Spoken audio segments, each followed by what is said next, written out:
So thank you for being here this evening, this conversation about black holes. And you'll find online that Einstein himself is often quoted as having said that black holes are what happens when God divides by zero.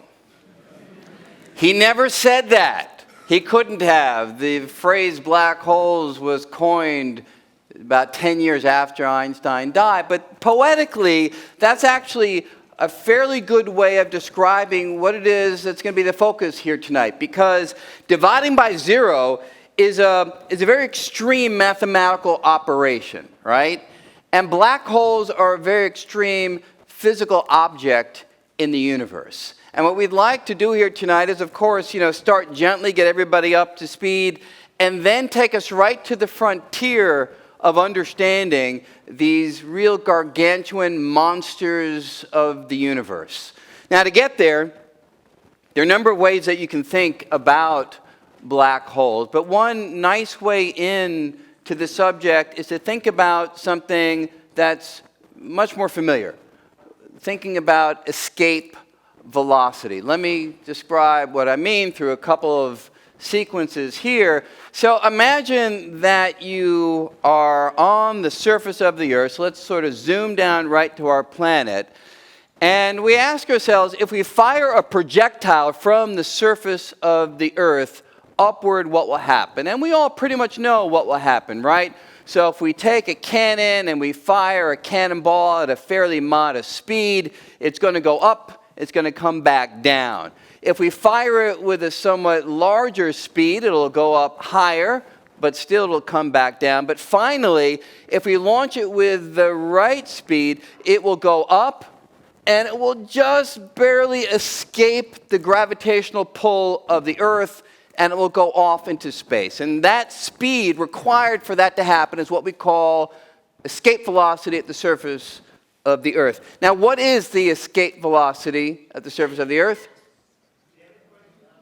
Yeah, someone actually said it. What was it, 11.2 kilometers per second? Thank you. Wow. A gold star in the back there. About 11 kilometers per second is what you need at the surface of the Earth. But here's the question. If you were to look at a different planet, one that's bigger than the Earth, what will happen? Well, again, you can pretty much picture what will happen. If it's bigger, it's more massive, you're going to need a bigger cannon to fire that cannonball with higher speed because the escape velocity will go up. It'll be larger than it is at the surface of the Earth. But of course, if you have that big cannon and you actually fire it, the cannonball will go up. And again, if its speed is bigger than the escape velocity, it will be able to get away. But now I want you to think about something a little bit less familiar. Imagine that this cannon is not firing cannonballs, but it's firing balls of light, photons. Now, light goes really quickly, right? I mean, light speed, what is the speed of light?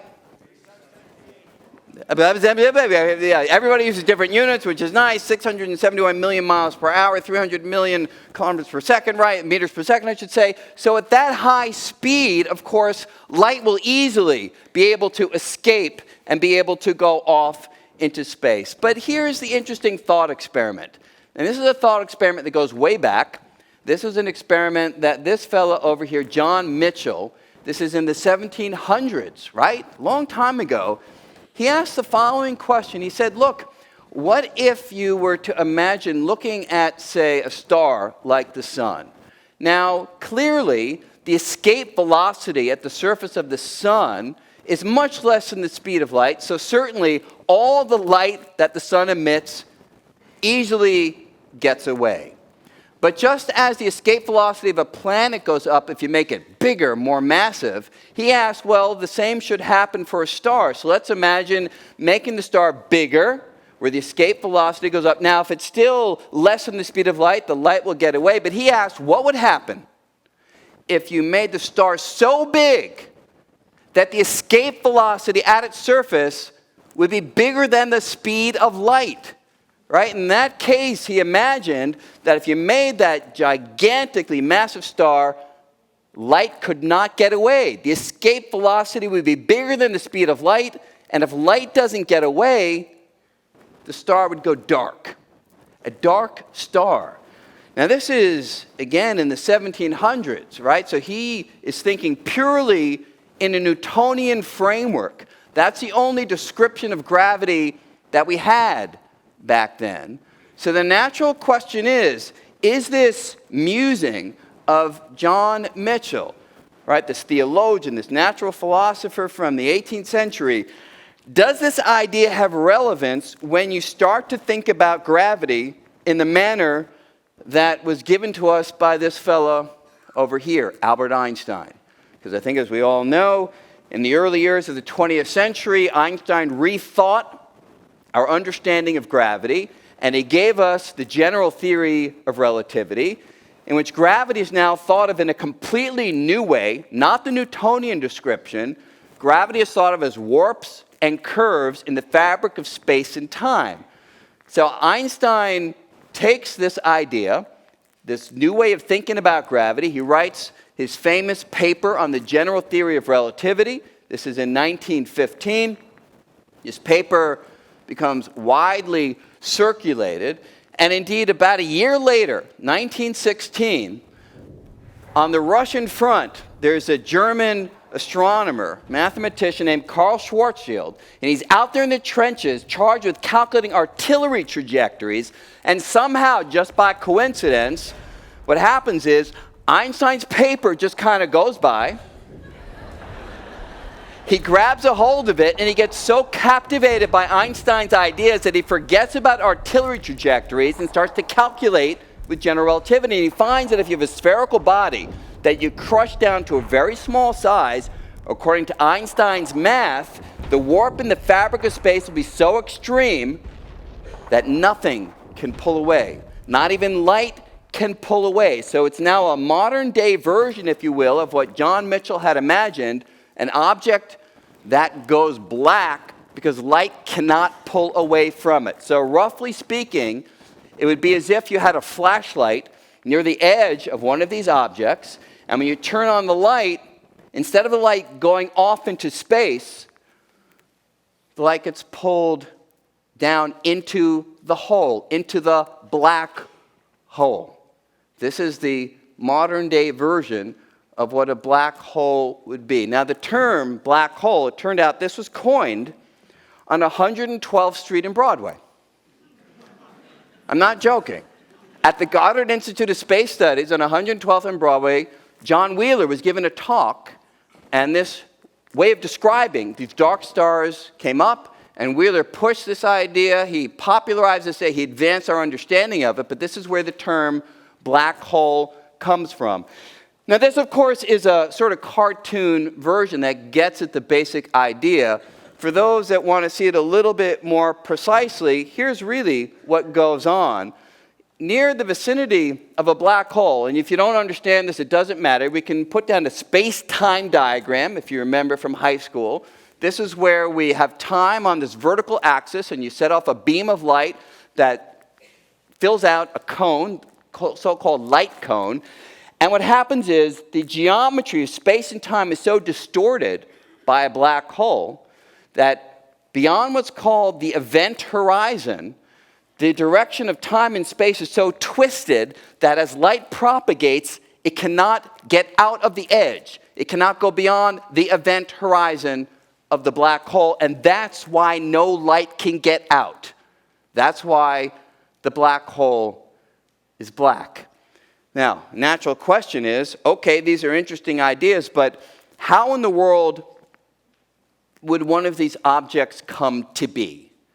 And people began to think about this idea for a long time, 30s, 40s, 50s. And let me give you one possible scenario by which the kind of object we're looking at, a black hole, would form. And for that, we can imagine that we have a large star, like a red giant. To support its incredible weight, this star has nuclear processes taking place in the core that generate heat and light and pressure that props the star up. But sooner or later, the star uses up all of its nuclear fuel, and at that point, it can't support its own weight, so it begins to implode. And as it implodes, it gets hotter and denser, finally setting off an explosion that ripples through the star. And when the explosion reaches the surface of the star, it causes the outer layers to explode, And what remains, if the star was big enough to begin with, is a tiny core, a dense core that can no longer support its own weight at all, and it will collapse all the way down into one of these objects, these black holes. That's the idea of how these objects could form. And what we'd like to do here tonight is explore our current thinking about these objects. Are they real? How would we actually see them? And can we get any insight into what happens inside of these spectacular objects?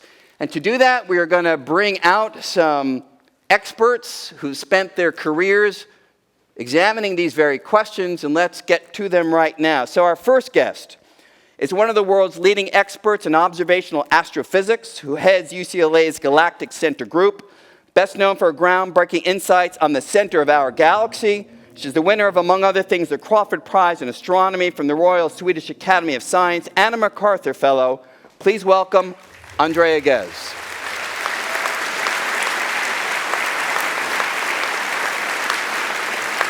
All right, also joining us is an astronomer at the Harvard-Smithsonian Center for Astrophysics who leads an international collaborative project called the Event Horizon Telescope, whose goal is to image the edge, the event horizon of a black hole. So please welcome Shep, Doeleman.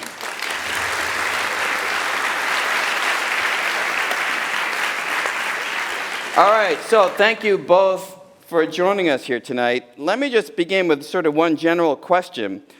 So people have been thinking about this idea of black holes for a long time, as I said, all the way back in the 1700s, and a lot of research has been done, thousands of pages of calculations. Do you think that there are really black holes out there, or are theorists' imaginations overworked? I think it's pretty clear that there are black holes out there. Of course, I'm a little biased. Since you spent your life trying to observe them, yes, that's it. And it's important to think about the fact that there are two kinds of black holes. Yes. The black holes that you were just talking about, the ones that come from the lifespan of stars, and then the supermassive black holes that we think are at the center of the galaxy. And those are the ones that you've actually been studying in some detail. Yes. So we're going to get to those in just a moment. But Shep, your general view is more or less the same, or do you think there's a chance that it's a red herring, that these black things are not really out there? Oh no, it's beyond a shadow of a doubt. I really think they exist. I mean, there's all these lines of evidence. We see these terrifying engines at the centers of galaxies that spew out these jets on either side of them, and the only thing that can power them are supermassive black holes. So everything is pointing to the fact that these really do exist. Good. So I'm glad you're saying that, because had you both said no, I don't know what we would do with the rest part of our discussion here today. Right. But that's great. So Andrea, your work, as I understand it, has been focused on the center of the Milky Way galaxy. So first of all, just give us some sense of what you think is residing in the center of our galaxy, and then we'll try to look at the evidence that led you to come to that conclusion. So we're pretty convinced that there's a supermassive black hole at the center of our galaxy. And how big is supermassive? Yeah, well, when we say supermassive, we mean a million to, well, in the case of our own galaxy, 4 million times the mass of the sun. And in terms of these really big ones that are at the center of galaxies, that's on the low end, because we think about things that are 1 million to 1 billion times the mass of the sun. And for a million solar mass black hole, like for the sun, maybe start simple. If the sun was turned into a black hole, what would its radius be? It would be about the size of a college campus. Now, it depends on which college we're talking about. Let's talk about NYU. Good. So a couple kilometers across. Right. Yeah. For the one in the center of the galaxy, how big do we think it is? It's about 10 times the size of the sun, so about 10 million kilometers. Wow. So it's a big object, but it still follows the same basic pattern that it has an edge, an event horizon, and all the standard lore would apply to it. It's just on a bigger scale. Right. It just scales simply with math. Right. With mass. Math. So the Good. math is simple. Yeah. So what evidence do you have that it is a black hole? Can you sort of take us through that? Yeah, so to prove that there's a black hole directly, what you want to do is you want to show that there's a lot of mass inside a small volume or inside a small region. In particular, you'd like to show that it's confined within its Schwarzschild radius that you were just talking about. So Schwarzschild radius is the radius for a given mass, where if you can crush the mass within that radius, it will naturally turn into a black hole. Right, and so that's what the size that we're talking about, because of course the black hole itself is infinitesimally small.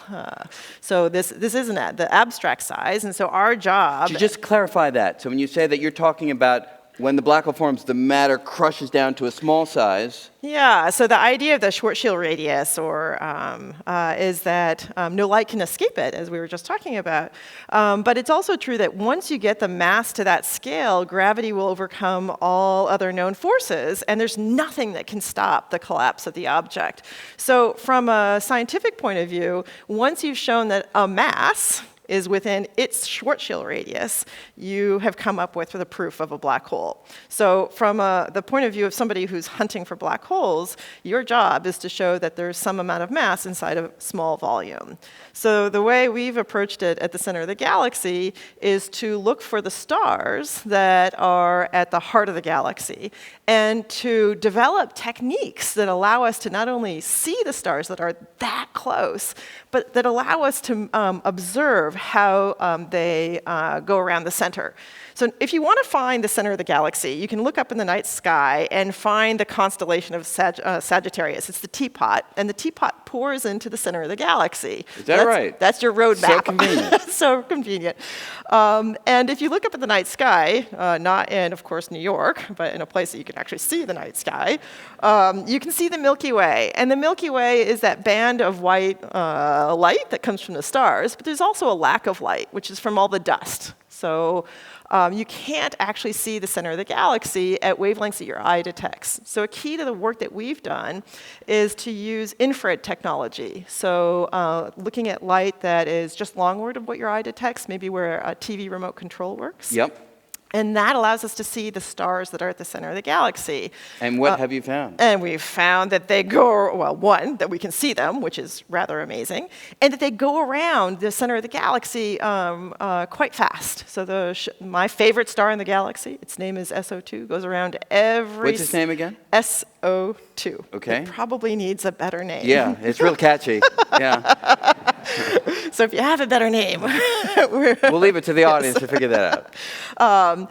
But you can use actually Newton's laws of physics to show that if you go around every 16 years and you measure the size of the orbit, which is about the size of our solar system, that shows that there's about 4 million times the mass of the sun inside this incredibly small region. And to give you a sense of the change of our knowledge or our understanding of what resides at the center of the galaxy, we've increased the density of dark matter by a factor of 10 million compared to what was known before our work.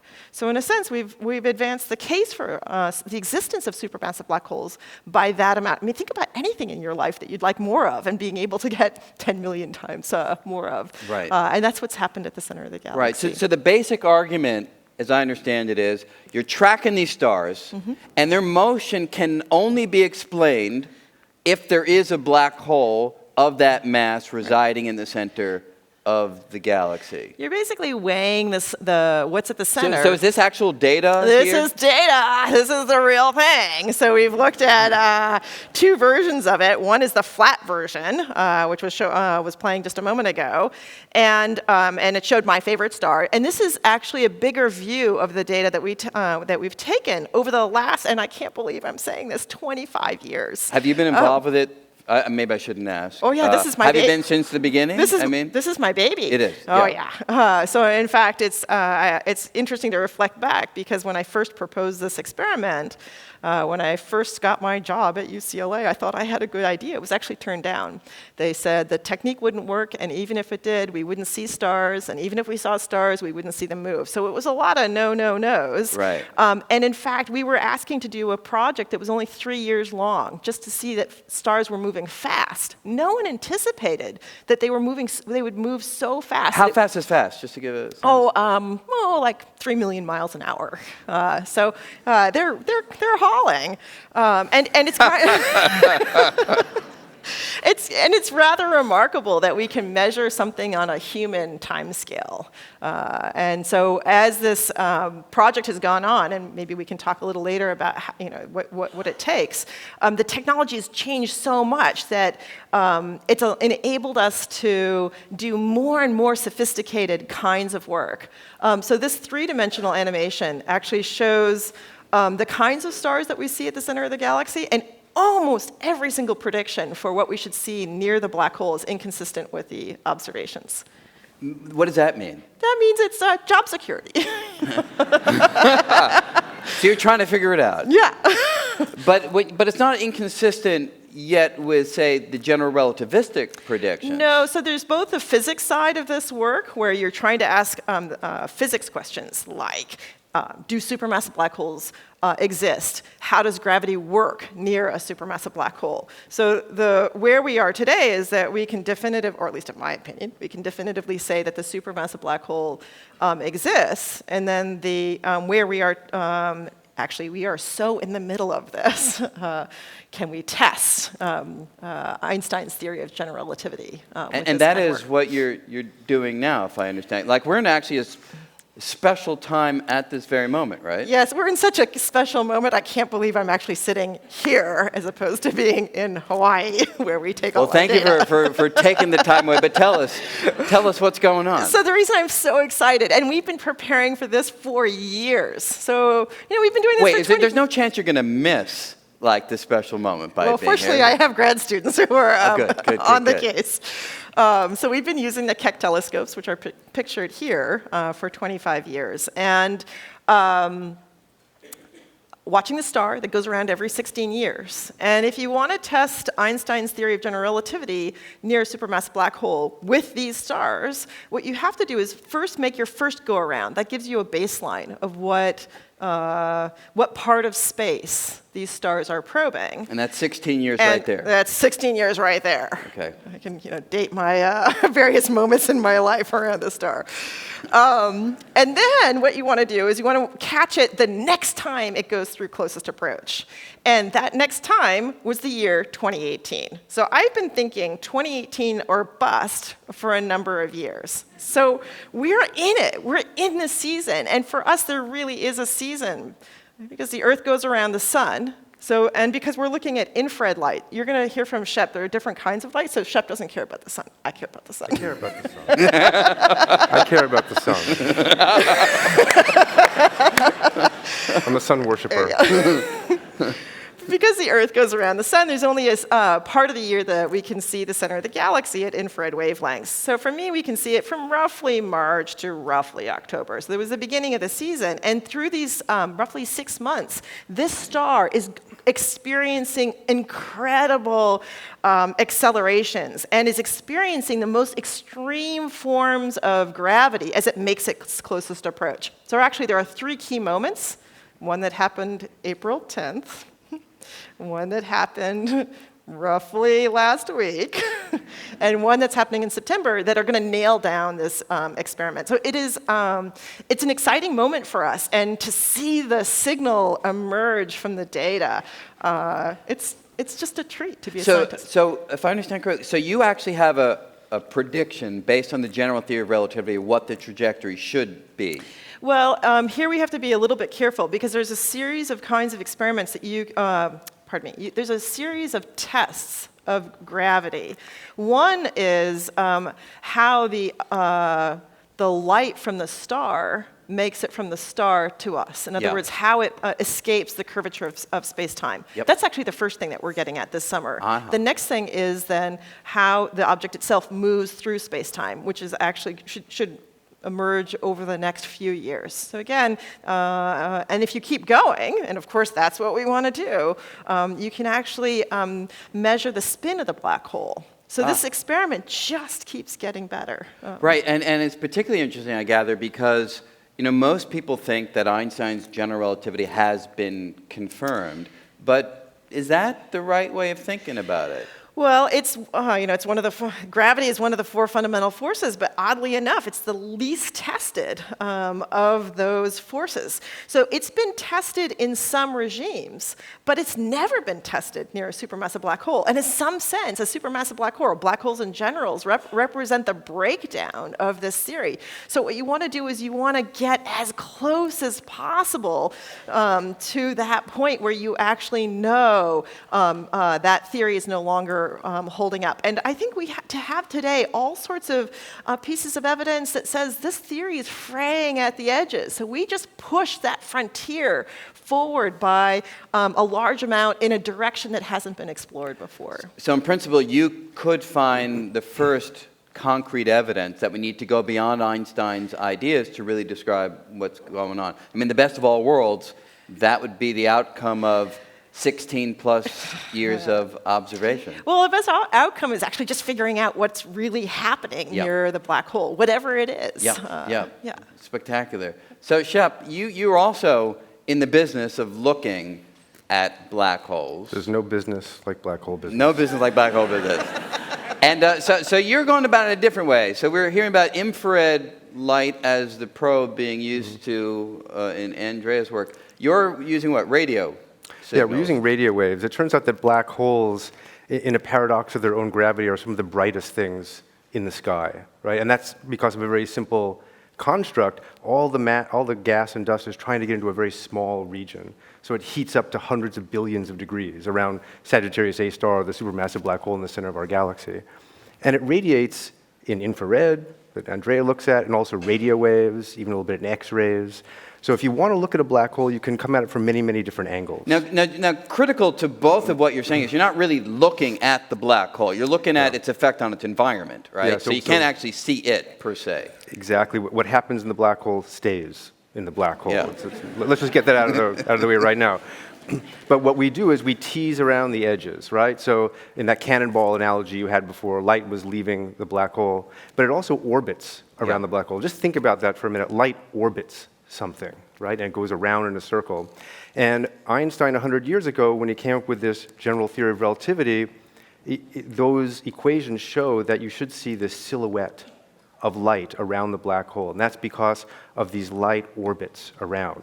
So we look at it and you see light moving around the black hole, and it gets brighter on one side, on the other side. You see something that should be about 5 times the Schwarzschild radii across, right? Yeah. So you know how big it should be. So the event horizon is here, and you're looking at 5 times that distance from the center. Exactly. So you never see inside the black hole, but you see outside, and that shows us the geometry of space-time. When you see something like this, when you see this shadow feature, you're really looking at the deepest puncture in space-time that we can imagine. Right.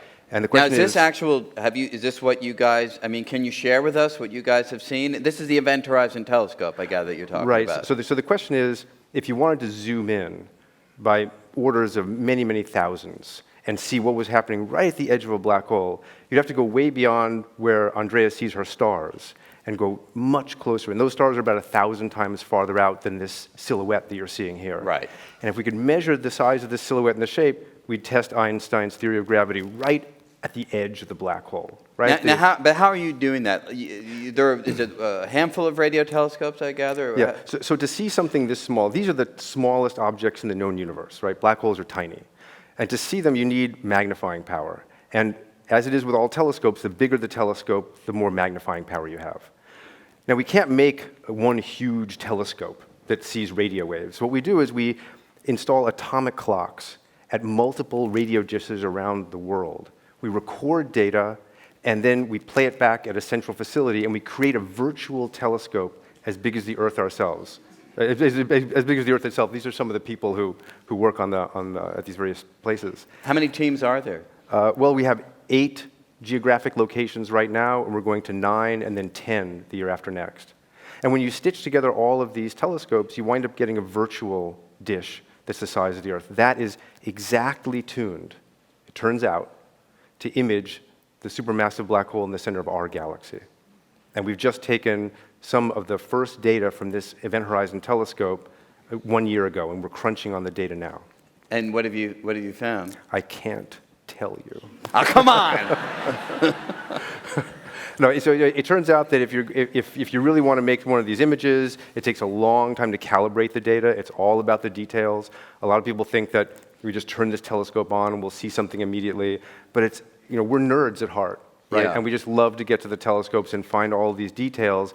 And it turns out that you really have to run down every single one of these possible sources of contamination in the data before you can be sure that you've seen this kind of shadow silhouette. Yeah, we were able to actually talk to a couple members of the team who slipped us actually some of the data. I hope you don't mind if we show it here. Oh, can we just show this is actually, I'm understanding this is the most precise image ever of a black hole. Do we have that? Can we bring the lights down and show this? Is that doable? Yeah. So yeah. All right. There it is. Very good. Yeah. So thank you. That's good enough for us. Thank you.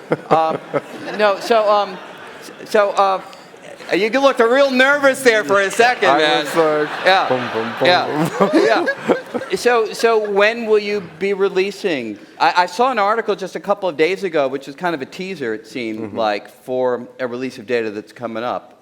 Is that soon? No, it'll probably be in the first part of 2019. 2019. Yeah, because we're right now we're crunching the data. We know that the Event Horizon Telescope worked. So what we did was we also looked at quasars, supermassive black holes that are really far away, that are basically point sources. And everything seems to have worked perfectly technically on the telescope. So we know that all the systems are a go. And then we turned, all the telescopes swiveled to look at Sagittarius A star, the supermassive black hole in the center of our galaxy. Yeah. And we think everything is working fine there, but we're still crunching on the data. So, and the data, I saw some articles that had come from the South Pole, and you had to wait for the winter to clear to fly it. Was that the kind of thing that's going on? Or? Well, so the whole point, as Andrea said, if you want to test Einstein's theory, you've got to go to the most extreme points in the universe. You've got to go to the ultimate proving ground, which is the edge of a black hole. And we have to go to some pretty extreme places ourselves, right? So we have teams that go down to the South Pole. We go to the tops of extinct volcanoes, where there are radio dishes that do the work that we want to do. We go to Hawaii, Mauna Kea, high desert plains in Chile.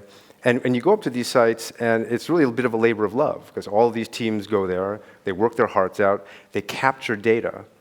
And this technique that we use, this Event Horizon Telescope technique, is really the ultimate in delayed gratification, right? Because here's what you do. So when Andrea goes to her telescope, it's pretty straightforward. Conceptually, the light bounces off a paraboloid, it goes to the focus, that's it, right? You get what you want right there.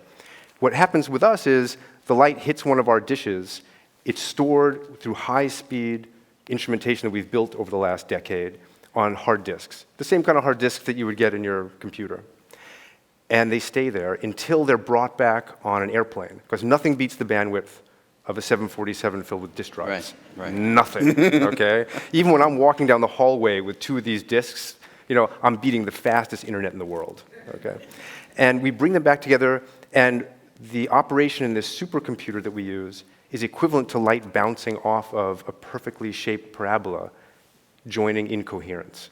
Right, so we play it back together and we adjust it back and forth until we get it just right, and that effectively turns the Earth into a parabola, if you think about that. So all of this data has to come back, and if it's at the South Pole, it's in a deep freeze. Right? So we've got to wait 6 months just to get that data back. Right? So that's one of the delays that we've been facing. Gotcha. Yeah. Now, you have done some simulations of what you anticipate emerging from the data, looking at the magnetic field in the vicinity of a black hole. Can you take us through some of the things that you anticipate emerging from the study? I think we have some things up on the screen. Yes. So what you're seeing here is the best guess we have from high-speed simulations of what you would see if you had infinite resolution goggles, right? So you wind up seeing this shadow feature, this circular feature, with some jets leaving from the north and south poles. And that's because there are magnetic fields right around the boundary of the black hole. There's relativistic particles, they're orbiting these magnetic fields, and they're releasing something called synchrotron emission, which is kind of a characteristic radio emission you get from these kinds of sources. And it's so bright in that synchrotron emission that it shines out from the deepest part of the gravity well, right? So think about it. Everything has to go right. It's a Goldilocks situation. You have to be able to see through the Earth's atmosphere, and radio waves can do that. You've got to be able to see through the distance between the Earth and the galactic center. Radio waves can see through that. How far is that, just to give people a sense? Well, it's about 25,000 light years away. Good. Right? So it's, this black hole is not threatening to us right now, right? We observe it. It's nice. So these radio waves can go all the way to the, from the black hole, but then we're not done yet because it has to go through the hot gas swirling around the black hole, right? And then it has to go all the way down into the gravity well. So it's a Goldilocks situation because we meet all those criterion with radio waves. And it turns out that the Earth happens to be just the right size so that when you look at radio waves with a wavelength of 1 millimeter, they're perfectly tuned to take the picture of Sagittarius A star. So with an Earth-sized dish, it's just the right amount of resolution. Yeah, so sometimes nature throws us all these curveballs, well, we can't do this, or this is hard. This is one case where everything's falling into place. And so we really think we have a good shot at taking the first image of a black hole. And do you have a chance as well of finding a deviation from the general theory of relativity? Can this be viewed as another extreme testing ground? Well, look, it's never a good idea to bet against Einstein. Okay, I don't make it a point in my career to do it, but it is a trust but verify situation. Okay, I mean, he was a very smart guy. Let's just put it that way. But every theory needs to be tested. Well, when you say he's a very smart guy, that's true, but he wasn't a great fan of this idea of black holes at all, right? I mean, he kind of didn't think they were real. Well, so he was a little bit off on that one, right? Okay, so we had one bad moment. Yeah. Okay, one bad moment. But this really speaks to this kind of golden age that Andrea was talking about. With the Event Horizon Telescope, with the observations that are being made by the Keck, we're really in this discovery space for black holes. And we could be at the moment when we can start to answer these questions, like, do black holes exist? Was Einstein right at the very black hole boundary? I mean, you showed Schwarzschild in the trenches in World War I. Yeah. And he died later that year, actually. So this was his last big discovery. And he wrote down the Schwarzschild metric, and he gave what the shape of space outside of black hole. The shape of space outside the black hole. And now we're kind of engaging in this handshake across 100 years, where we're kind of completing this circuit. And we're saying, you made these intense predictions, and we're just at the point now where we might be able to test them. Right. And that is extraordinary. And it speaks to the fact that science is not linear. We don't go from point A to point B. We don't say, we're going to march and test this. It's very erratic. And that's why Einstein felt black holes might not exist. It took 100 years for them to become part of our lexicon, right. Part of the reality of our everyday conversation. Now, do either of you or both of you, as you're working on your observational projects, do you have pet ideas or pet theories about what the next phase beyond Einstein might be, or do you just basically just go forward into the data, the observations, and that's the only thing that's really driving you? Or do you have an idea of what might be the next phase of this understanding of gravity? Well, let me just take this for one second. I'm a realist. I'm kind of a craftsman at heart. Like, I like to go to the tops of mountains and make observations. I like to see what's around the black hole, right? I can understand and wrap my brain around the light that's coming outside the event horizon. What's inside the event horizon? That's a question that is hard to even ask, let alone answer. Well, you just asked it. I did ask it. It's harder to answer it, I think. I did. It's easy to wonder at, But for example, one thing we're looking at with the Event Horizon Telescope is to see if that silhouette is not round. What if it's distorted? Okay? And if it's distorted, then we have some framework of understanding how general relativity itself might be violated to give us those strange shapes. So we're betting on Einstein, we're betting it's going to be circular, but if it's not, we have some ways of understanding what might make it non-circular. Yep. So we're winding down to the end of our section here, but Andrea, I wanted to ask you a question, which is, how do you proceed in an era when you might be going beyond Einstein? When do you know that you're right? When do you know that things have coalesced to the point that you're willing to make a statement of that sort? I think that's such an interesting and important question that we're really in the thick of, because if you see things that don't make sense, you you don't have a context. You're kind of you're out there and you're exposed, and you have to convince yourself that what you're seeing is physics as opposed to experimental error. Right. Error. So I think there's an interesting philosophical point here about how do you convince yourself you've got the right answer. Yeah, I mean, there was an interesting case with Bicep 2. Oh, yes. A few years ago where some have said that they so knew what they were looking for that they were biased in assessing what the data was telling them. It's a classic thing called confirmation bias. So, and this kind of work where we have such a respect for Einstein and his ideas that we go in with a premise that it must be correct. So it is interesting in terms of how you actually design your team's work to avoid getting the result you believe to be true and allowing your team to really trust what the data is telling you. So I think that's certainly my goal as a scientist, to get to that point where you're really just listening or paying attention to the information that might be unexpected, but to try to remove your desire to have any particular answer, be it Einstein right or be it Einstein wrong, just to be open to whatever the answer truly is. Right. Yep. Well, I should say, all of us revere Einstein, but at the same time, how thrilling would it be if either or both of you find evidence that we do need to go beyond the insights that he gave us 100 years ago. So we wish you well, and we'll have you back a year or two. Maybe then you'll be able to give us some insight into what you guys have found. So everybody, please join me in thanking Andrea, Ghez, Thanks so much. Shep, Doeleman. Thank you very much.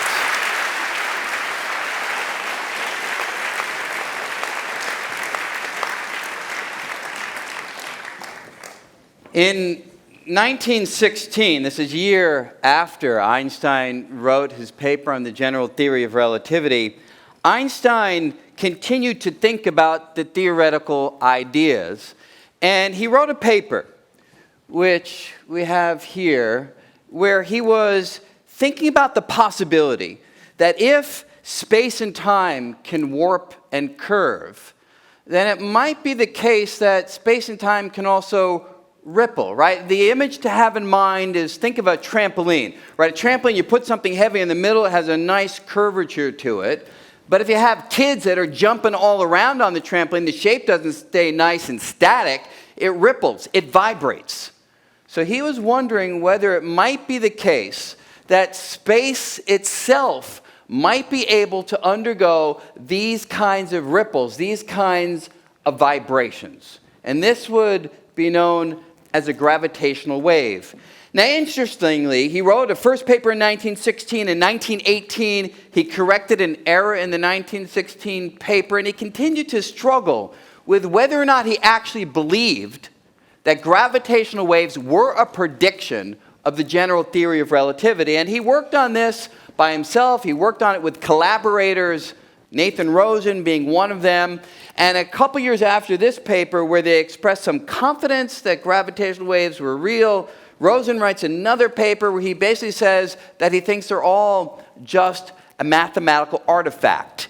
And I think many historians think that Einstein himself kind of had that view, that there really weren't these ripples in the fabric of space. And yet, by the 1960s, when the mathematical methods had been refined, where we could really look at Einstein's equations and extract from them the actual physical predictions with certainty, it became clear that gravitational waves were a prediction of Einstein's theory, which would mean that if you had, say, two objects, like two neutron stars, rotating around, they would so disturb the environment that they'd send out this train of gravitational waves. And that would mean, in principle, you could detect these because downstream, if you're in the wake of one of these gravitational waves, you will experience this kind of an effect, a stretching and a squeezing, a stretching and a squeezing. Now, I should say, this animation is not to scale. when you actually do the calculation, you find that for a typical astrophysical phenomenon, you'd find that the stretching and squeezing would be less than an atomic diameter. So the question is, how could you ever measure something so fine? And yet, as we'll discuss now, exactly that kind of a measurement has been achieved. And so to talk about that, let's turn to our next guest, and let me make sure that I'm able to introduce her appropriately, and I believe I can do that now. Okay, so joining us to take a closer look at gravitational waves is the lead astrophysicist in the LIGO scientific collaboration. She is a distinguished professor of physics and astronomy at Northwestern. Please join me in welcoming Vicky Kalogera. Thank you.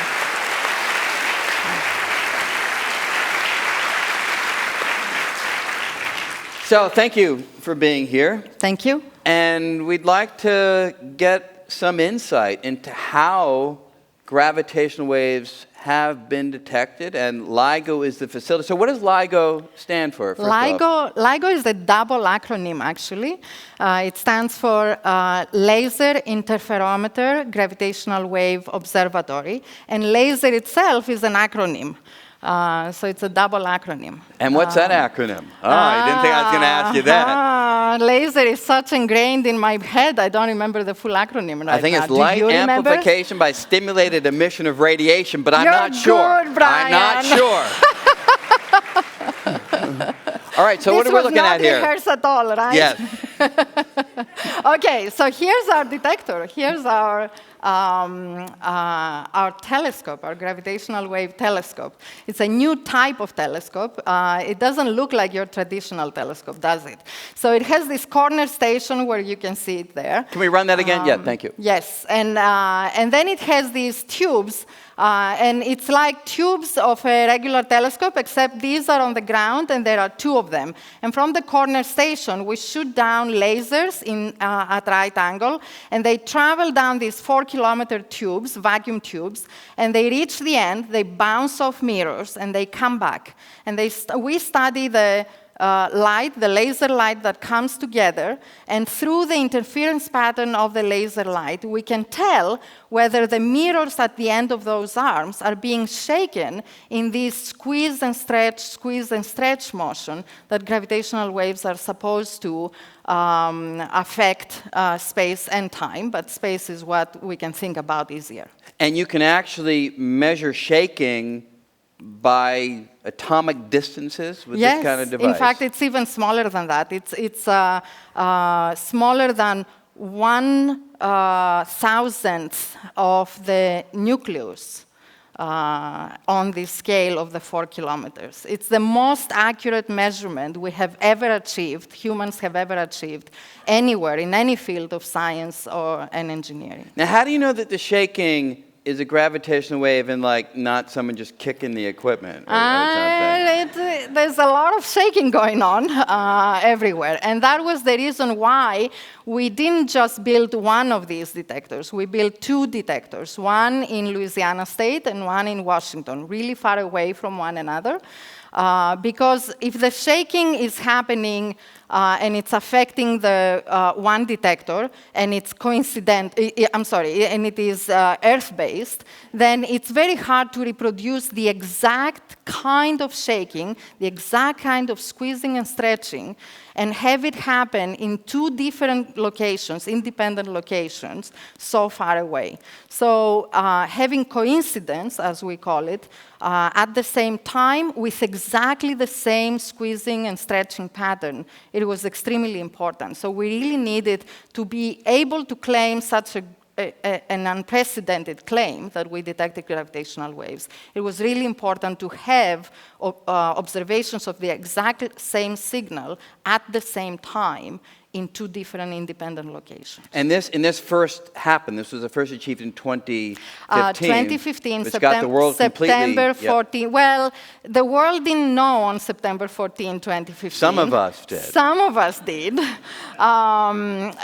That was a life-changing day for the hundreds of scientists and engineers who are members of the LIGO scientific collaboration. The world found out on February 11th, 2016, when we made the first announcement.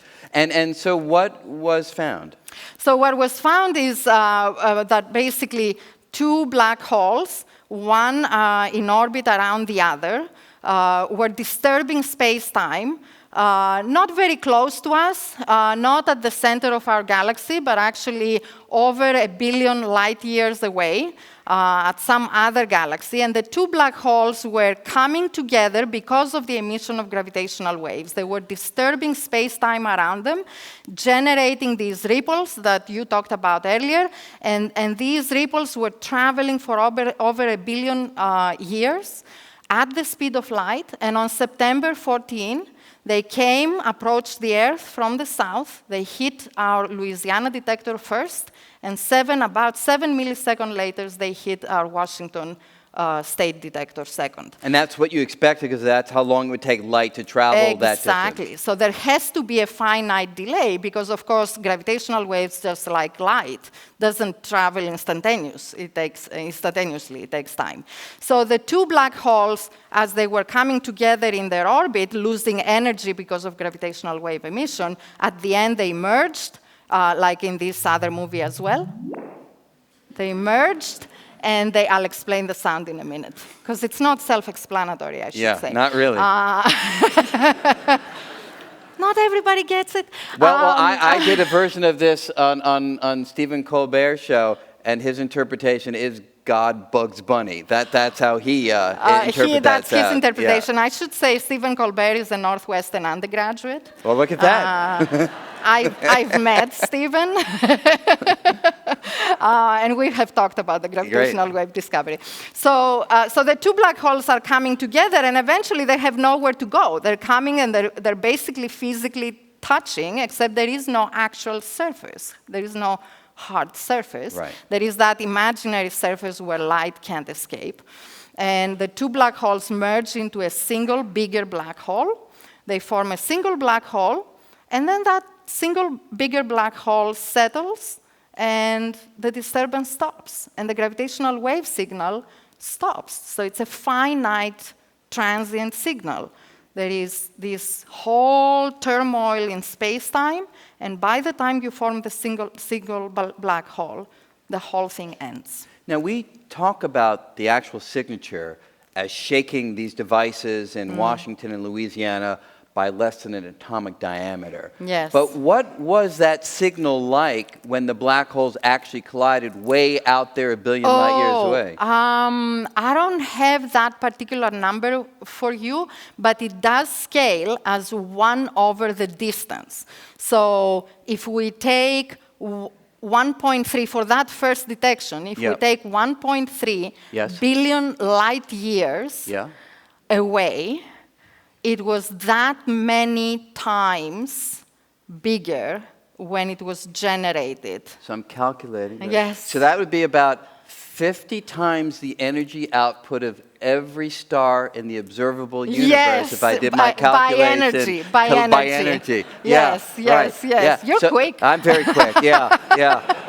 So the basic lesson, though, is it's a huge explosion of gravitational wave energy for a very small amount of time. So the signal was 0.2 seconds, and for that 0.2 seconds when it that lasted within our the frequency range that the LIGO detectors are sensitive to. So you should think.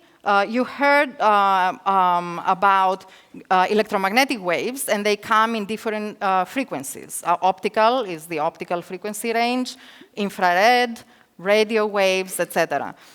These are all different frequencies of the same type of wave, electromagnetic waves. Gravitational waves have frequencies themselves. So LIGO can't see every single gravitational wave out there, can only see frequencies between about 20 hertz to about now maybe hundreds of hertz, let's say 700 of hertz at best. Right. So in that frequency range, this first binary black hole collision lasted about 0.2 seconds. Right. In that short amount of time, the collision and energy generated in gravitational waves outshined by a factor of 50 all the light generated by all the stars in the whole visible universe. Not visible by eye, but in the whole universe that we know of and we could ever detect. And it just dilutes as it travels. It does. Right. Yes. So I've been asked about, because this is such an amazing discovery that you and your team, I mean, it's fantastic. But how, well, actually, can we look at the data? Because then I want to ask you a question. Yes. So can you actually and bring we'll come up, back to the sound, by the way. That's what I want to come back to Yeah. right now. So can you bring up the actual data of the two colliding black holes? Do we have that up there? Great. Yes. Can you raise the volumes? I can't really hear it.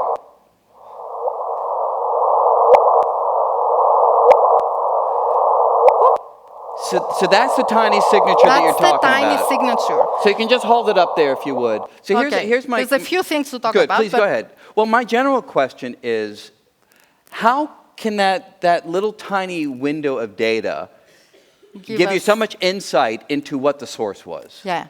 So the reason is that this scribble that we can see on the screen and the banana that you can see on the screen carries a lot of information. Okay, and I'll take a few. Maybe a minute or two to explain it. Yeah. First, let me start by explaining the significance of the sound, okay? I don't want anybody in this room to have any misunderstanding. Gravitational waves are not sound waves, okay? So don't go away telling anybody that gravitational waves are sound waves. However, we can take the frequencies. Remember I said something about 20 hertz to a few hundred hertz? If you know something about music and the frequency of sounds that our ear is sensitive to, that's about the range of the frequencies of sound that our ear is sensitive to.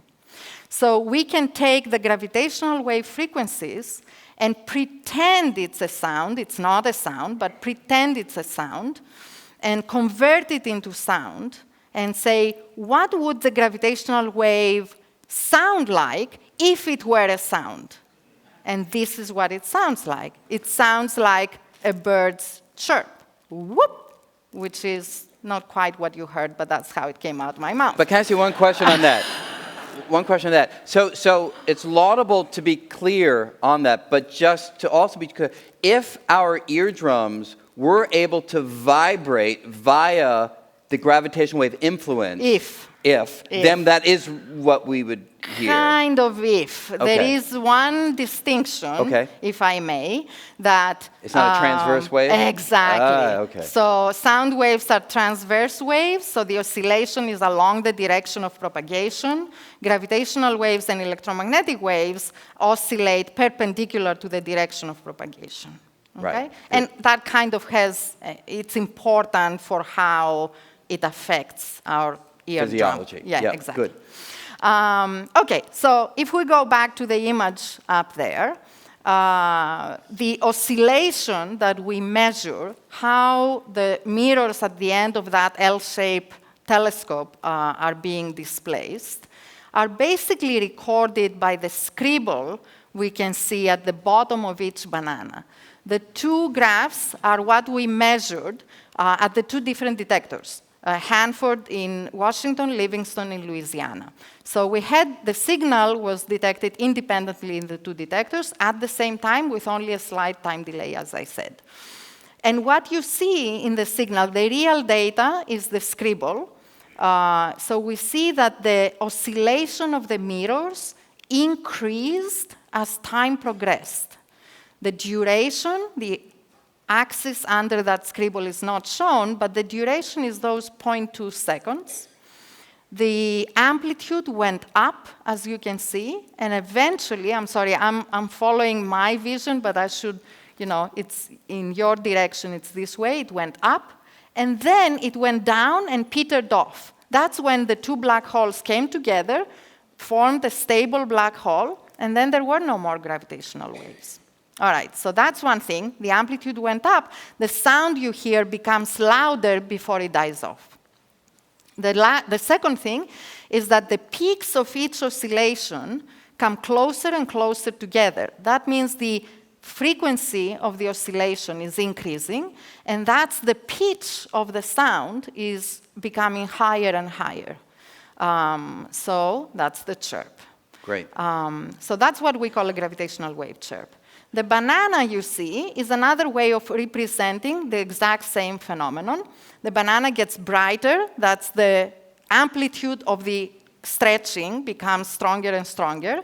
And the frequency, again, if I may turn my back momentarily to you, the frequency goes up as a function of time, and that's how you get that curvature. And the closer the two black holes are coming together, the faster the frequency goes up, until it dies off, because you form the single black hole.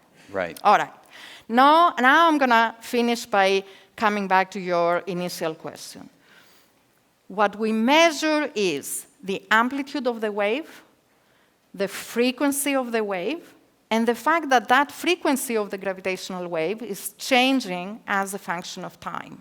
So we're measuring a frequency derivative.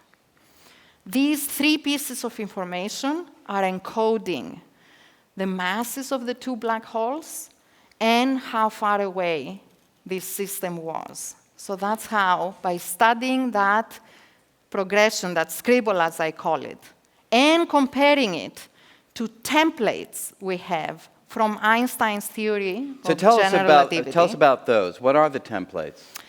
The templates are basically,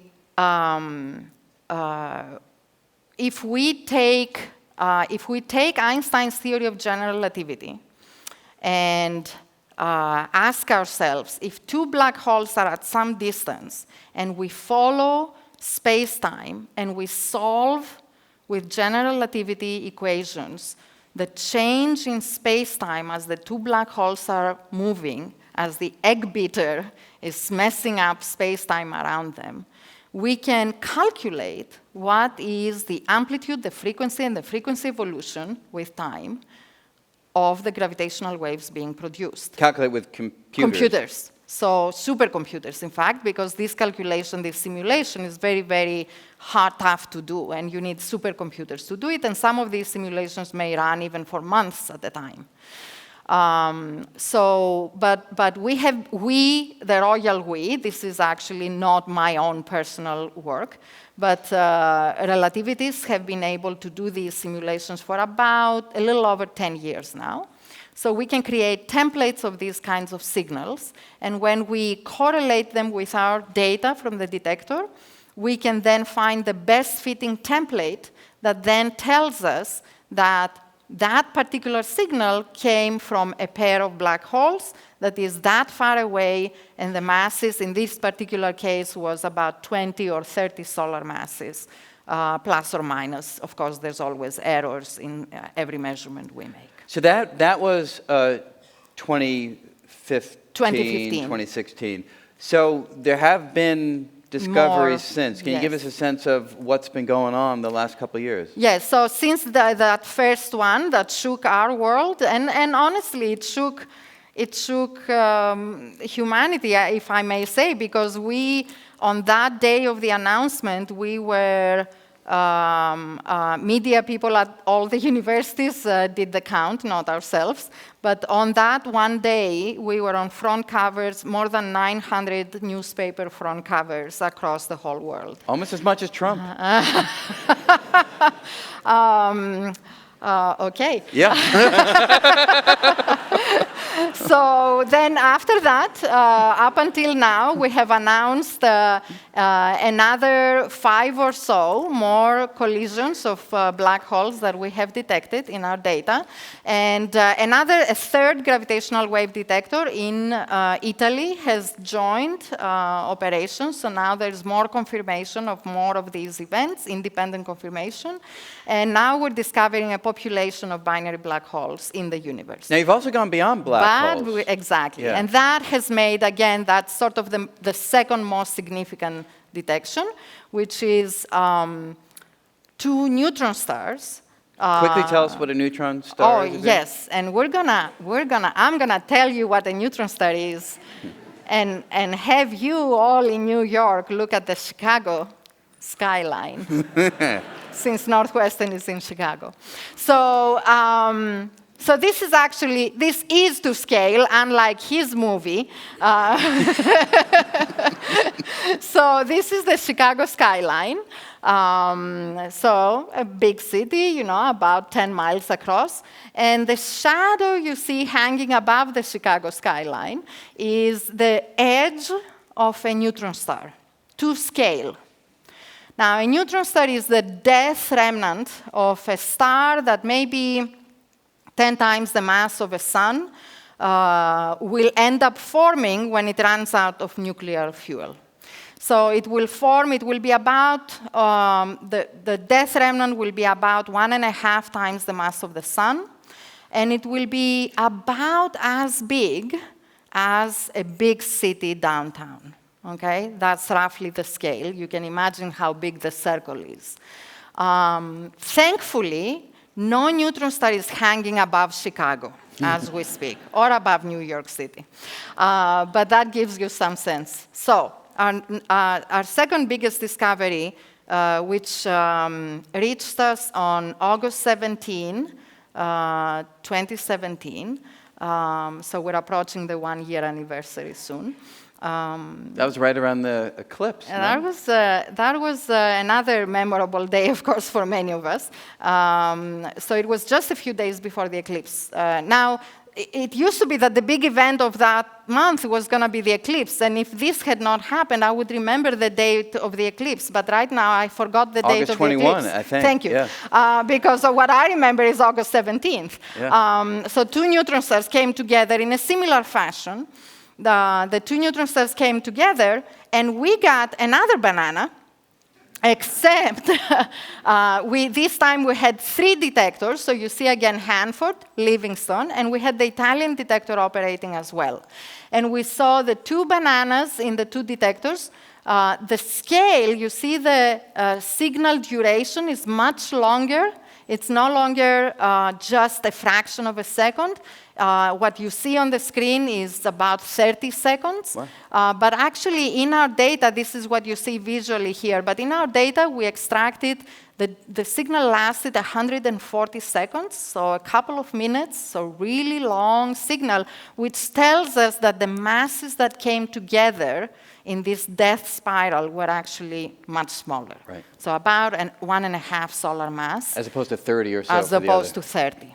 So the lower the mass, the longer the signal, the longer this death spiral lasts.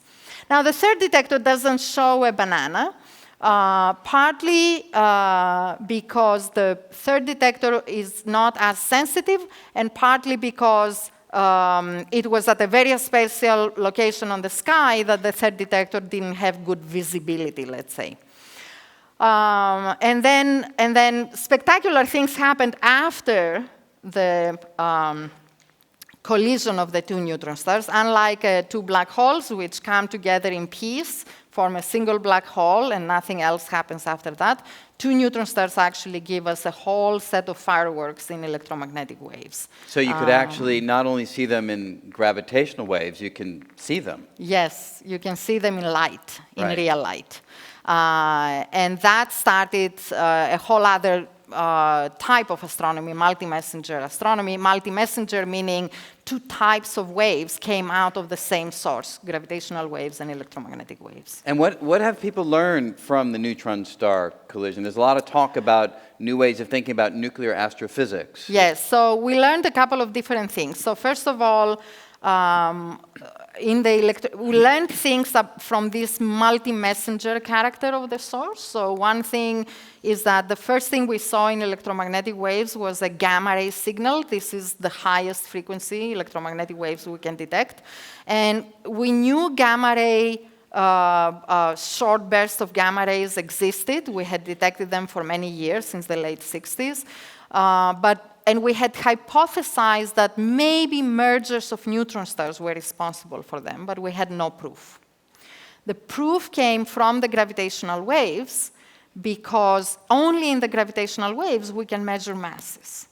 So the measurement, that chirp, the banana, tells us that it was two neutron stars that collided.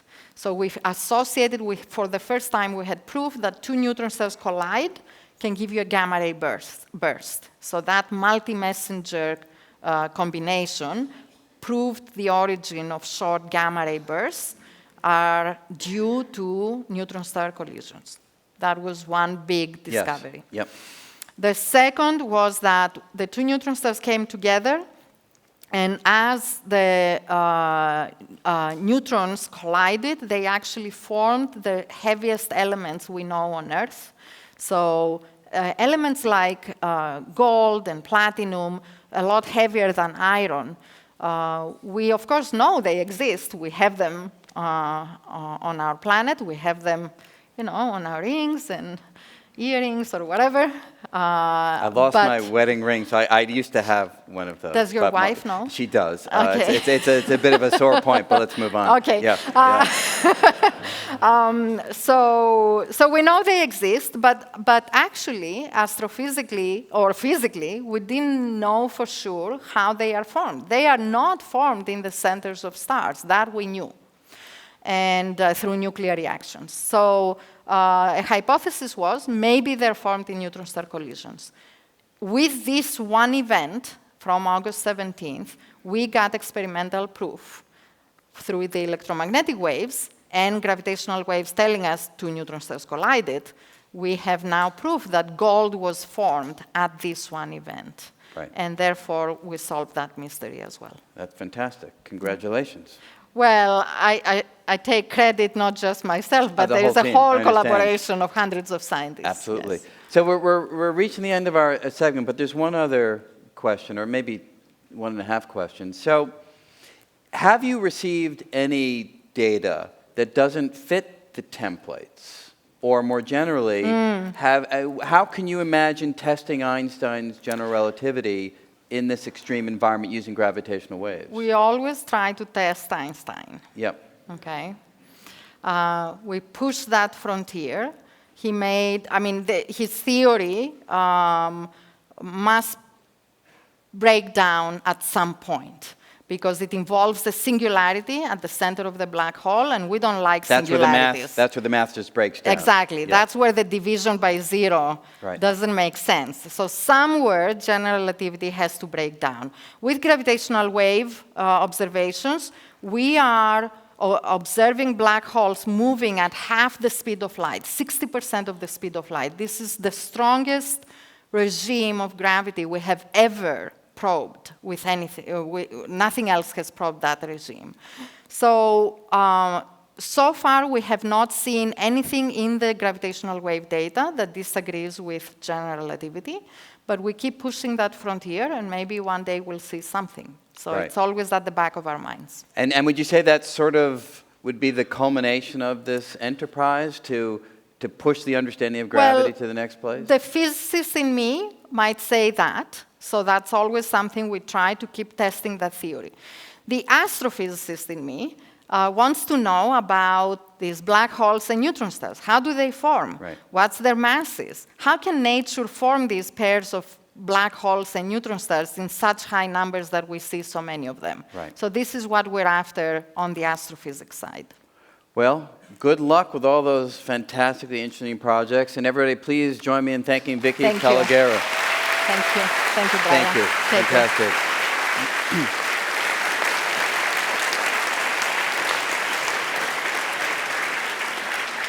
In talking about black holes, of course, Stephen Hawking is the great scientist who comes to mind, and as I think all of you no doubt know, sadly, Stephen Hawking passed away this year. So I'd like to spend a little bit of time thinking about what it is that Hawking told us about black holes, what were the insights that he gave us, and what puzzles emerged from his work that we are still struggling to resolve and probably will continue to struggle with for some time. And toward that end, as a little bit of background, we need to have some understanding of a concept that everybody is familiar with at some level or another, but let's use this opportunity to get us all in the same place, and that's the concept of entropy. So entropy is a word that's freely used in the culture. We often use it to describe a certain amount of going from order to disorder. That's going from low entropy to high entropy. That's sort of the intuition that the culture has about this word. So let's start with that very basic way of thinking about entropy. And a good example would be, let's say I take my book, I throw it up in the air, it starts very ordered. All the pages were in complete numerical order, but as they come down, it's overwhelmingly likely that they will not land in numerical order. They'll land in a highly disordered state. And that gives you some sense of what it means to go from an ordered arrangement to a highly disordered arrangement, going from low entropy to higher entropy. Now, of course, that's just a sort of fanciful everyday example. If we head more toward a physics example, we could imagine having a box of gas. And imagine it just has a small number of atoms in there. And imagine that they're all neatly arranged in this nice cubic lattice. This would be a very ordered or low entropy configuration of the gas, like the pages all in numerical order. Now contrast that with a box of gas that has a whole lot of atoms, a whole lot of particles are all bouncing around in a completely haphazard way. This would be a very disordered state, a high entropy state. And another way of thinking about the distinction between low entropy and high entropy, which we'll be making use of in just a moment, is the amount of information that would be required to describe these two configurations. Because look, on the left, you don't need a lot of data. It's a cubic lattice. You've got 3 by 3 by 3 atoms filling out that lattice. And if I give you the separation of them, say 10 centimeters, that basically describes the configuration on the left. You don't need a lot of information to describe a system that has low entropy. But let's say I wanted to describe the configuration on the right. Well, I'd basically have to tell you where each and every particle is located. That's the only way I could describe it. And look at all the information I need to describe that configuration. So the idea is low entropy, not a lot of information. High entropy takes a lot of information that's hidden in this configuration of particles, and that's kind of the distinction between order, disorder, low entropy, high entropy, low information, high information. Now, of course, I'm talking in loose language so that we can all get a feel for the critical ideas, but you can make this all quite precise. And this gentleman over here, you know who this is? Who's this? Ludwig Boltzmann, that's right. And this is his famous tombstone. And you see that formula on the top of his tombstone. And that is the formula that makes these statements precise. This is a formula that you learn if you take a course in statistical mechanics, thermodynamics. S stands for entropy. K is Boltzmann's constant. And the rest of it has to do with the number of configuration of the ingredients of the particles that make up the system. And the famous second law of thermodynamics makes use of this formula. And again, it's something that we're quite familiar with in the culture, that things typically go, as I said, from low entropy to high. That's the natural progression of a system, which means that this quantity S tends to increase over time. The entropy later on is almost always greater than the entropy earlier on in the evolution of a system. And what we'd like to do now is have this idea come into contact with the idea of black holes. And we'll see that there's a certain kind of tension that arises. It's a very fruitful tension that will take our understanding further as we try to come to grips with it. And to help us go on that journey, we're going to now bring out the Donner Professor of Science in the Department of Physics at Harvard, whose primary area of research is string theory. He's received numerous awards and recognitions for his work, including the Dirac Medal and the Breakthrough Prize. Please welcome Cumrun Vafa.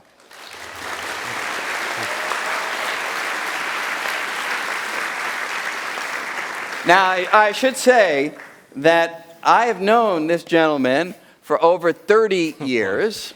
We were, I guess, both postdocs at Harvard in the 1980s. That's right. You got a job at Harvard as faculty, but that's okay. We're still good. You're doing very well too. Thank you. And I should say, my most exciting intellectual adventures in string theory have been the papers that we have done together. You. So we had a lot of fun with you, Brian. Thank you. So it's been an honor to work with you. So thank you. Thank you. So let's now get into this subject here. We heard a little bit about entropy and about the second law that entropy increases over time. But in the 1970s, people like Bekenstein and Hawking, and I think we have some pictures of these folks that can come up on the screen, they began to worry about how the second law of thermodynamics would behave in the environment of a black hole. So you can give us a sense of what they were puzzling about. So part of the puzzle was the objects they knew falls into the black holes, but they cannot come out. So objects that are falling in have entropy, just like what Brian already described. You have some information about where they are or how they are. But once you fall into the black hole, then you don't have any more access to that information. So what happened to that information? So that seems like you lost entropy. Entropy went down, and that's against what Boltzmann said. So can I give a concrete example of that? So I think we have a little silly example. If I took my wallet, it has information, it has entropy, I throw it into the black hole, and you're asking, what happened to that entropy? Exactly. Did it disappear from the universe? Exactly. So that was the kind of question that they were struggling to understand. How could this be consistent? Right. So they began thinking about this, and then there were a few ideas that they were thinking about, and in particular, the properties of the horizon of a black hole. The edge. The edge, the event horizon that we talked, the edge in which, beyond which no light can escape. They found it had some interesting properties, and in particular, they began studying what is the area of this edge, and how does it change? And in particular, what happens if you throw objects into this black hole? What happens to this area? And one of the surprising things they found was that when you throw objects in, this area cannot stay put, and in fact, increases. So they began to think about, okay, what could this mean about this, what this could be related in some way, compensated by the fact that you're losing something, the entropy. Could it be somehow compensated by the fact that this area is growing? So they begin to ask the question, could the area of this event horizon be in any way related to the lost entropy? So we actually can unpack that. So let's just go through a couple of little examples here. So this is the standard second law of thermodynamics, that entropy grows over time. Let's just take the two boxes that I started with to illustrate what you're describing. If we take those two boxes and we put them together, what happens to the entropy? It goes up. That's right? the Boltzmann statement. Right. So we have the combined entropy is greater than the individual's entropy. Now you're describing something that doesn't have to do with gas in a box. You're talking about the geometry of a black hole. So for example, they studied what happens if you study one black hole with one area of event horizon and another black hole with a different area, and you bring them together, you merge them, and you get a new black hole with a new area. And they found that the area of the new formed black hole is bigger than the sum of the two areas. Just like the entropy had that property. The entropy resulting in the box when you combine them was bigger than the individual entropies. So the entropy sounded very similar to the area, or area sounded very similar to the entropy. So they began asking, could it be that the area and the entropy are proportional to one another for black holes? And indeed, they found a formula that we can bring up here. So entropy is the area, and the proportionality constant is a little bit complicated. Kc over 4gh right, squared, but you don't really have to worry too much about this number on the right-hand side. But the basic lesson is that they're guessing, they're suggesting that the area of the event horizon is somehow holding on to the entropy, holding on to the information in some sense that's inside the black hole. Now, you gave an interesting thought experiment about how to test that. You were talking about throwing something in and watching the area. And it just so happens that we have a little segment on that here. So why don't we go through this? So here's so what are we seeing here? And then we'll do your little thought experiment. So here, I guess we are seeing a black hole, a red black hole. Yes, exactly. With the event horizon of it, you can see that the idea that the information is proportional to the area with some proportionality constant, if each individual element of the information is like one square there, we just divided this sphere into these areas, so these represent bits of information on that surface of that black hole. So those little squares can, roughly speaking, be thought of as Planck areas, using the Planck length that describes sort of the smallest length that makes sense in a quantum theory of gravity. Squares of the size 10 to the minus 33 centimeters or so, if you want to know. 10 to the minus 33 squared. Yep. Each size of the square is. Yep. Yeah. So you basically count the number of those little squares that are on the event horizon, and that's the amount of entropy it has. So if we now if this is true, and we were to take a particle that sort of carried 1 unit of entropy, what would we expect to happen if this is true? We expect this area to grow exactly by 1 square. So let's sort of do that. We have, this is actually a real film of space here. So let's get our particle going in to this guy over here. Oh, and it's got an interesting stroboscopic effect there. But so let's, good. So the one on the left was the original black hole. The one on the right is the larger one after a particle has fallen in. So if we take all those little squares and we smear them out on the larger black hole, what we'd expect to happen is something like that. Exactly. So one more square. So we throw sort of one particle in that carries 1 unit of disorder, and the black hole eats it. It grows a little bit, and in fact, you can calculate that the amount by which it will expand can accommodate 1 more of these little tiles, and that makes this a consistent way of thinking about black holes. So this was like an important, how important was this kind of an insight? Well, it was the amazing insight because it was the first time where Einstein's theory of relativity was combined with quantum effects. And that is what Hawking used to actually argue that the entropy of a black hole has something to do with the area. And so this combination of quantum theory and Einstein's theory was quite novel, and this was in early 70s, mid-70s. So is this the end of the story when it comes to entropy and black holes? Like what issues does this leave over? Well, actually, the problem was that Hawking's argument showed that there must be information, but on the other hand, the horizon of a black hole is featureless. So you don't see these point squares or anything. So there seems to be no room for information to be stored on it. So in fact, if you use Einstein's equations and solve it, you find there's exactly 1 solution for a spherically symmetric black hole. 1 solution means it has 0 entropy.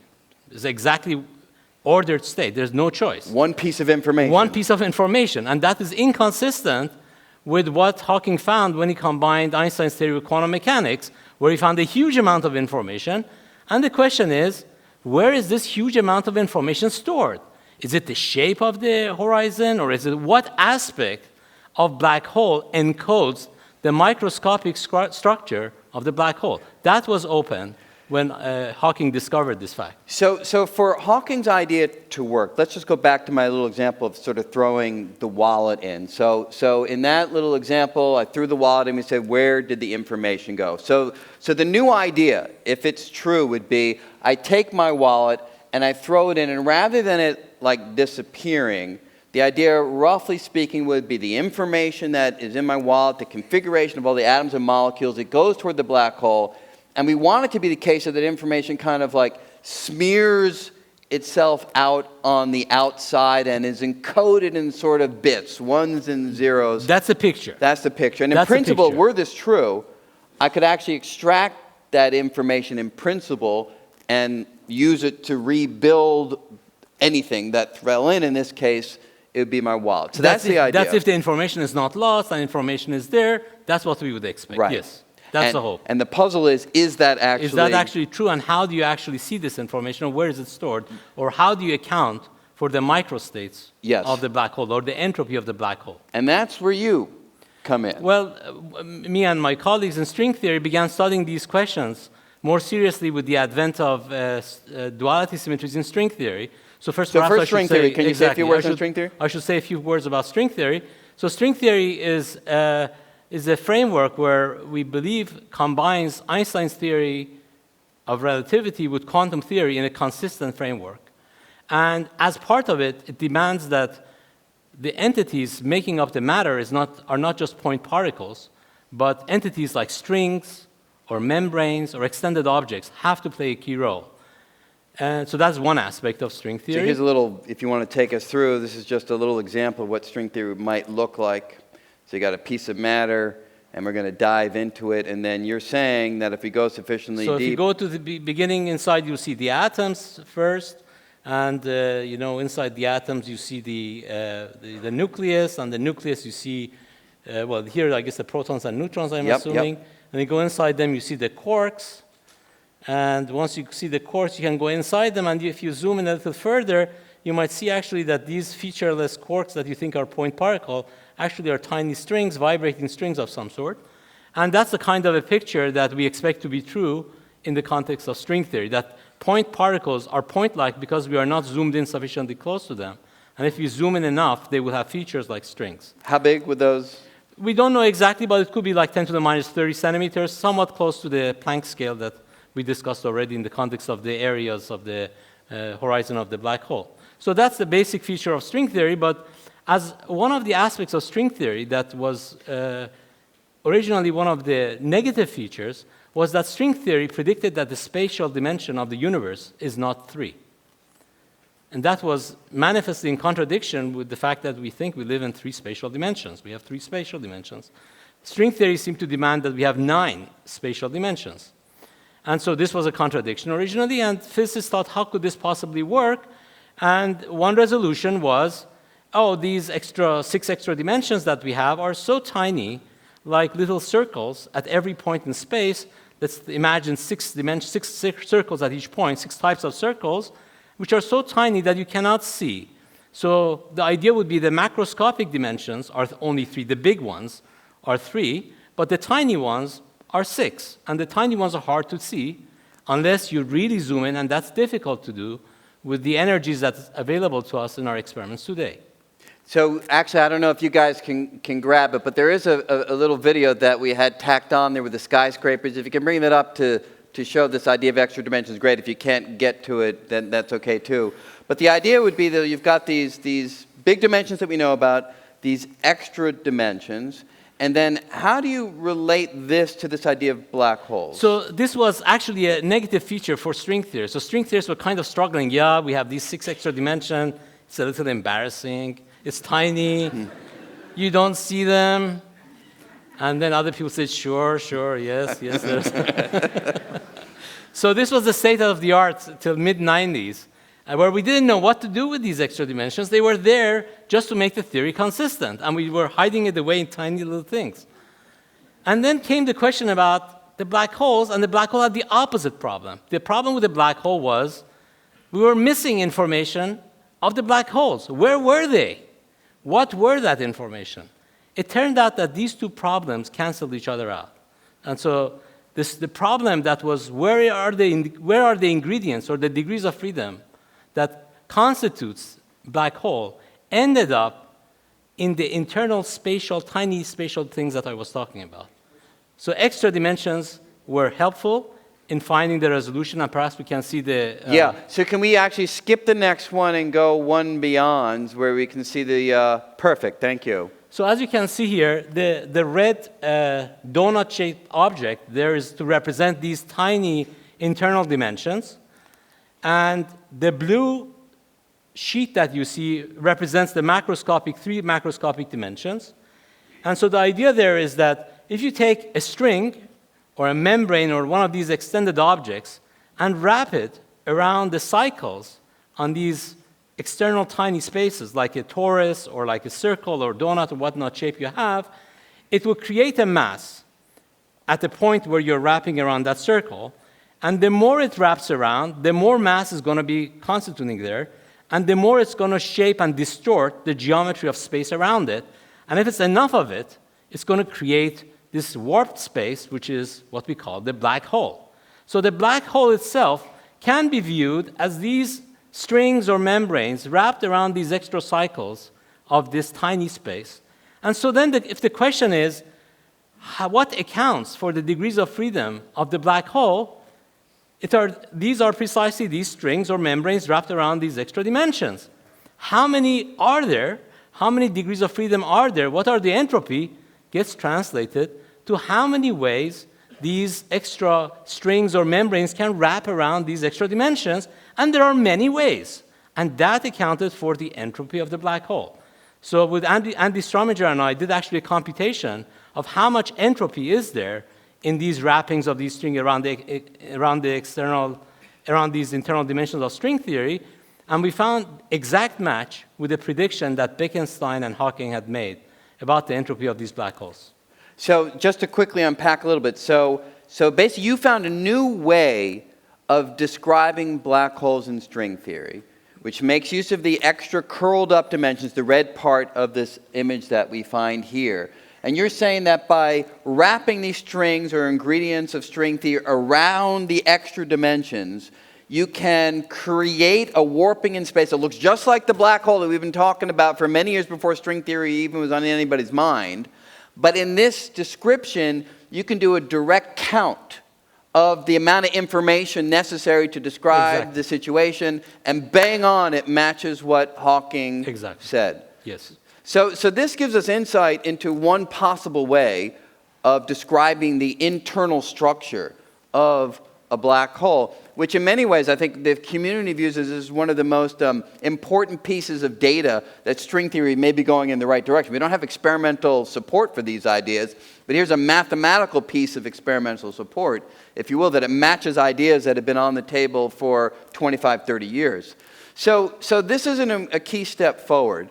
But now let's turn to some of the puzzles that still remain. And part of the puzzles surround something that's tightly related to what we've been talking about, which is something called Hawking radiation. Can you just tell us a bit about what Hawking radiation is? So Hawking, after discovering the properties of having information in the black hole and the entropy, he also noticed that the black holes actually are not quite black.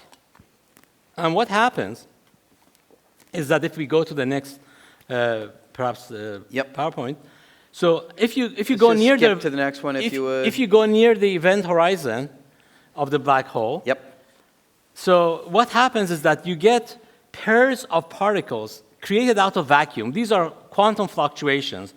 The quantum fluctuation is always creating particles and antiparticles in pairs, and typically they go in and out without doing anything.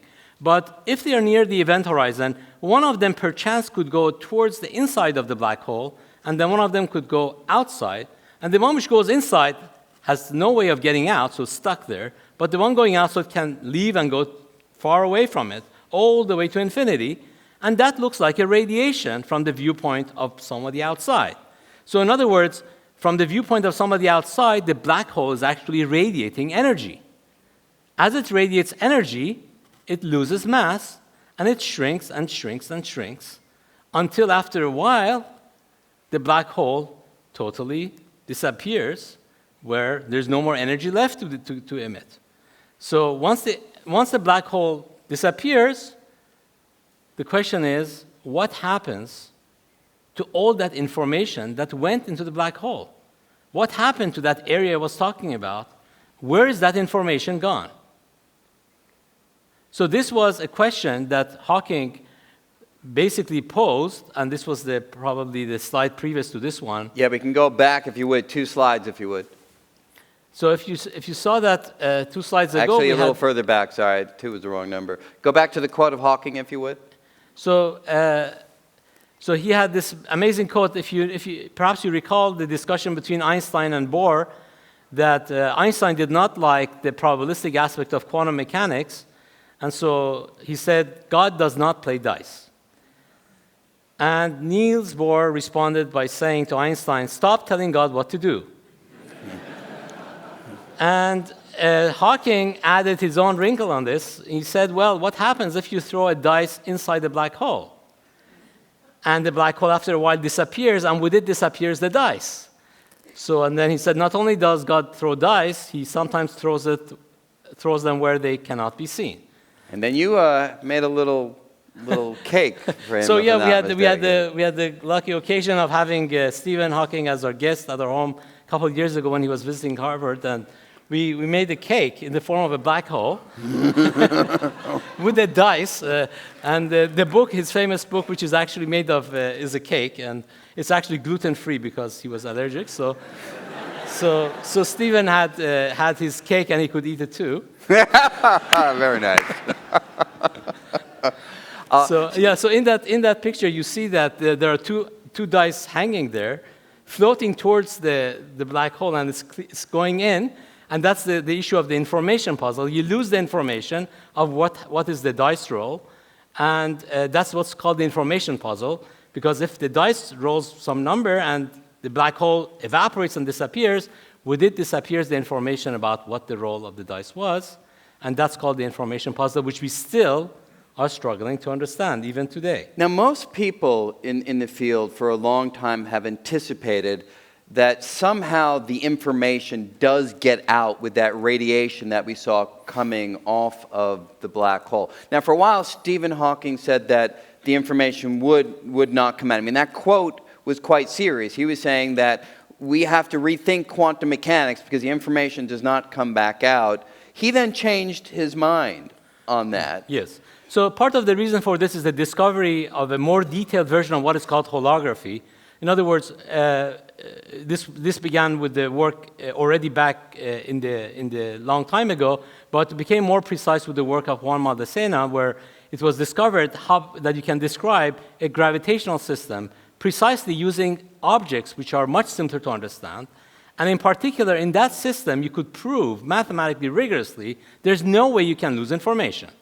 So therefore, indirectly, there was a proof that whatever happens to black holes, the information should get out. So that part was kind of beginning to be established using these kind of arguments in string theory. But the wrinkle is that even though there's this mathematical proof that this should happen, we still did not know exactly how. And some people thought maybe the information gets out with this radiation, as you were saying, Brian, very gradually and very tiny bit at a time, but gradually builds up to give you information out. And this is what in the early 2000s, I believe, Stephen agreed that this is the resolution. But I still think, and I think the community still believes, we haven't really understood how this happens exactly. So the information puzzle about how this information comes out is still one of the big mysteries of black holes, and we don't really understand it. So do you think it's possible that we will one day conclude that the original view of Hawking was right, that the information does not get out? Is that still on the table in your view? Well, I think it sounds much less likely given that we think we understand a dual description, another description of these black holes. So it seems like that seems much less likely now, but we can never say we know everything about the subject. That's our current understanding. It could, of course, evolve. But even with that understanding, our understanding is not sufficiently detailed to convince us of how it happens. Now, a lot of our discussion here has been focusing on what happens at the edge of a black hole, at the event horizon of a black hole, that it may be where the information is stored, it may be where the entropy is stored. We haven't said much about what happens at the center. Right. Can we just spend a little time talking about that? Well, one of the things that happens in the center of the black hole is that there's this singularity, this infinity that Brian discussed already, this division by zero analogy. And we don't believe that's physical. We believe that's just a phantom of our equation. It's just a mathematical thing that comes out, and that means that our description breaks down, not that there is an infinity. Now, quickly, the infinity could be physically that you've got all this mass crushed to zero size. And so zero size is not physical. Yeah. For us, there's nothing smaller than Planck's length, which is about 10 to the minus 33 centimeters. The notion of space breaks down anything smaller than that. So there cannot be an infinity in physics. We don't believe so. So we don't understand what is happening in that way. And the understanding of this singularity, we are not at all close to understanding what's happening there. We know that there should be a good description, but we don't have it. And why that's important is that, well, we want to know what's happening inside the black holes. Of course, we can send somebody and find out what happens to that infinity, but that would not be a fair thing. And even if we did that, even if we said, well, we send some creature, not us, the robot or something, the robot cannot come back to tell us what happened or what they saw. So because nothing can escape from black holes. So it won't be useful. So we have to figure it out without going inside the black hole, what's going on there. And that's still, we have no, not only we don't have observational data, we don't have enough theoretical understanding. And we think it's important, not just for the black holes, but it turns out that those infinities that we see, if you try to pass through those infinities to the other side, so to speak, it turns out it looks very much like the infinities we see at the beginning of our own universe. It is as if our universe is emerging from inside one of these black holes. Along those lines, and don't lose your train of thought there, oftentimes people think of the center of the black hole as a location in space, the center. Is that the right way of thinking about it? No, actually, it's like in a given time. It happens at a given time, and that's because the nature of space and time changes as you enter the black hole, when you cross the event horizon of the black hole. So one of the reasons why you can't get out is because you can't stop time from ticking forward. Exactly. So going forward and forward in time is like going closer and closer to the singularity. Center. And then at a certain time you hit the singularity, that's the time. It's at a given time is that you have So the singularity could be the end of time in some sense. It could be, but we don't believe that. And then you would say, what's the after that? And that looks very much like what could be a new universe or something. So we are interested in understanding the resolution to the issue of singularity of black holes. And I think it's very exciting. We know that black holes, as we discussed already in this program, there are a huge amount of evidence that they exist, so they are there. We cannot say we're just imagining. So what is that? What is that singularity? What are we learning from it? It's one of the most beautiful, mysterious objects, I think, in the universe. And hopefully, by some experiments and maybe by some theoretical understanding, we'll have some progress in that direction. So what's your guess? I mean, if we come back and we invite you back for the, I don't know, the 2025 World Science Festival, can you give us the answer to what happens at the center of a black hole? Maybe inviting 2050 if I'm alive. 2050, all right. Good prediction, a safe prediction. Please join me in thanking Cumrun Vafa. Thank you. Thank you very much. Fantastic. Good night, everybody. Thank you.